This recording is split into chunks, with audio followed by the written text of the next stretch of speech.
Hi guys, ako si Jelina and welcome to my YouTube channel. So sa araw na ito ay magluluto ako ng macaroni. Madami nga kami dito kaya dalawang pack yung lulutuin ko na magkaibang klase ng macaroni pasta.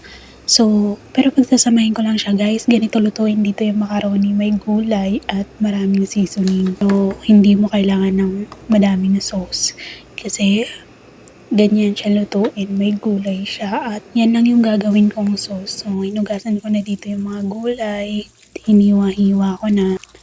Ang gulay na ginamit ko pala dito ay may kamote, tapos kalabasa at patatas. Pero hindi naman sila mahilig sa gulay pero kasi masarap din siya pag nilalagay pala sa macaroni. Yan, binabad ko muna sa asin yung gulay para hindi siya mangitim. Ganyan kasi sila dito, ganyan yung gusto nila. Pag binalatan yung gulay, ibababad siya sa tubig na may asin para hindi nag-iiba yung kulay niya. So, yan yung isang technique. So, ayan na, nakapag-iwa na ako ng sibuyas at bawang yan. Hindi ko na nabidyohan. So, ire-ready ko na din yung lulutuin ko. So, ayan nga guys, habang binababad ko to sa tubig ng mga gulay, ay naready ko na yung ibang seasoning na kakailanganin ko at pinapakuluan ko na yung macaroni pasta. Pero naubusan nga kami ng gas. Kaya ito hila-hila ko na itong gas at papalitan ko na nga para naman hindi na mahirap magluto. Ang hirap magluto kapag doon ka naubusan ng gas. Kasi buti na lang nga dito at hindi binubuhat kasi mga digulong ang mga mabibigat dito. May mga cart sila para doon. So magpapalit nga tayo ngayon ng gas muna guys. Para naman magtuloy-tuloy na tayo sa ating pagluluto. So ayan na nga guys, magpapalit na ako ng gas na neto. Pero madali lang naman ikabit yung mga gas dito. Hindi kagaya sa Pinas. Dito ipupush mo lang yung gilid ng gas para umangat siya, ganyan. Tapos saka mo siya italatak hanggang marinig mo yung tunog na parang click siya. Ibig sabihin nun, okay na siya. Tapos itry mo na lang kung click na talaga siya, kung hindi na maaangat yung host pag hinatak pataas. Ibig sabihin, pag di siya nadala, nakalak na yun. Tapos iaangat mo lang yung kulay red sa gilid para sa gas.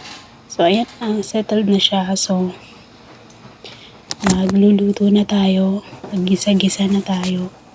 Magpapakulo muna ako ng paglulutuan ng pasta. So, ayan, binuksan ko na yung gas stove. Tsaka, magigisa na ako ng para sa sauce ng pasta. Habang pinapakuluan ko yung pasta sa kabilang kaldero. Yun lang, ginigisa-gisa ko lang yung bawang sibuyas. That time, antayin lang natin siyang magkulay brown. Tapos nilagyan ko lang ng tomato paste para lang yan na yung pinaka magpapared doon sa macaroni actually sa sauce niya. Yan na yun. The rest is tubig lang.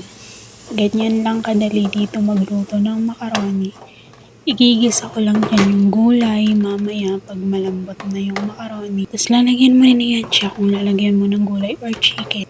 So, ito na nga guys. Nagisa ko na yung bawang sibuyas, tomato paste. At saka ilalagay na dyan yung gulay. Ilalagay na natin yung vegetable. Igigisa na natin dyan kasama yan na siya.